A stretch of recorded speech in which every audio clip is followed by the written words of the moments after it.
Well, last week we showed you some of the great websites offered by Oklahoma State University, and this week we thought we'd do some traveling and go out of town, so to speak. Well, there are two very great websites that are offered by universities in neighboring states, and one of the first ones is the K-State Research and Extension website, Horticulture Information Center. And this is a very handy site, and also since it is a neighboring state, the information is valid for Oklahoma. And two things on this site that are very nice: you can access their 97 newsletter, and also you can access common plant problems in Kansas. And if we go ahead and click on this, you can actually search this particular site, or you can just go scroll through. And say you had a question about bagworms, you can go down here and find bagworms, which is a very common question at certain times of the year. And they will have a picture, post, description, and recommendations on taking care of bagworms. So this is a very handy site if you have common questions that are asked. Now, another good site, which is offered by Texas A&M University, is Aggie Horticulture. This is their extension horticulture site, and it's very, very nice. It offers a lot of information, and one of the highlights of this site is down here, the Plant Answers site. Now, what this is a collection over about 20 years worth of horticulture and gardening questions that have been asked to county agents in Texas. And if you go through here, they're actually grouped by subject.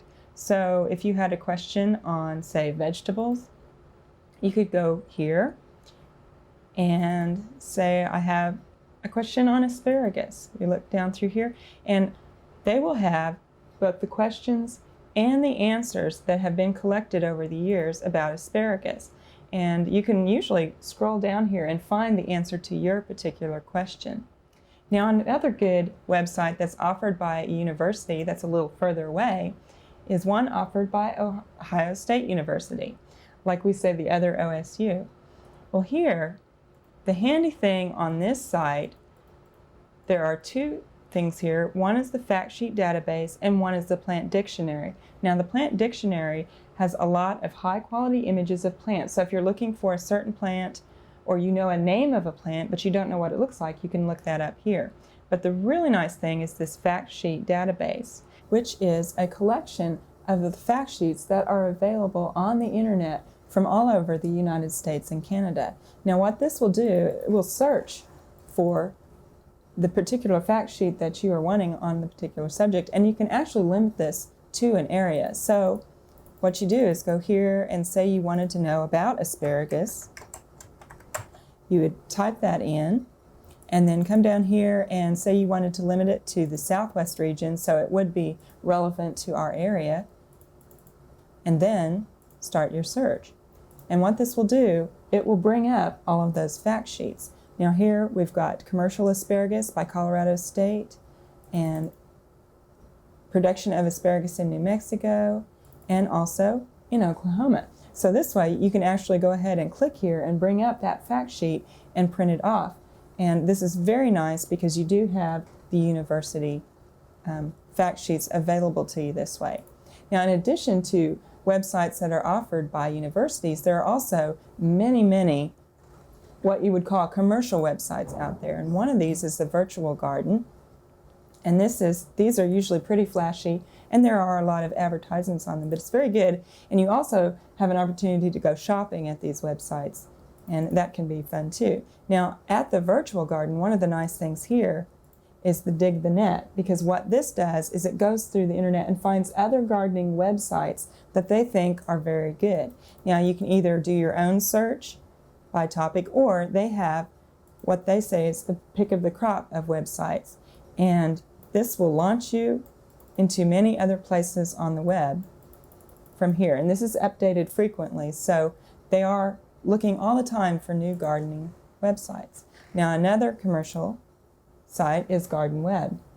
And again, a lot of this just links you to other great sites on the web.